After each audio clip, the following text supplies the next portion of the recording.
शासकांनी जेव्हापासून लाडकी बहीण योजना आम्ही सुरू केली, अंमलात आणली, तेव्हापासून विरोधक कायम त्या ठिकाणी महाराष्ट्रातील माता भगिनींमध्ये एक चुकीचा नेरेटिव्ह सेट करण्याचं काम करत होते की ही योजना सरकार आल्यानंतर पुन्हा सरकार जेव्हा येईल तेव्हा ही योजना बंद पडणार आहे आणि एक चुकीचा फेक नेरेटिव्ह त्या ठिकाणी आम्ही खोडून काढला।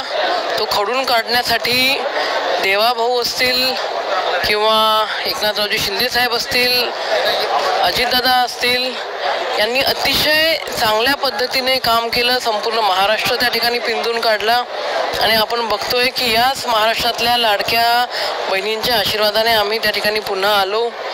जेव्हा या योजनेची सुरुवात आम्ही केली, जेव्हा अंमलबजावणी सुरू झाली, महिलांच्या खात्यामध्ये रक्षाबंधनची पहिली ओवाळणी त्या ठिकाणी आली, त्यावेळेला महाराष्ट्रामध्ये संपूर्ण भारतीय जनता पार्टीच्या माध्यमातून आमचा लाडका भाऊ देवाभाऊ हे मेळावे आम्ही त्या काळामध्ये घेतले होते आणि नक्कीच त्या मेळाव्याचा फायदा चांगल्या पद्धतीने झाला। आज देवाभाऊ पहिल्यांदा महाराष्ट्राच्या विधिमंडळामध्ये मुख्यमंत्री म्हणून त्या ठिकाणी रिप्लाय देणार होते, तर नक्कीच एक आनंद। सत्यविजय न्यूज चॅनल संपादक मल्लय्या स्वामी या चॅनलला लाईक करा, शेअर करा, सबस्क्राइब करा।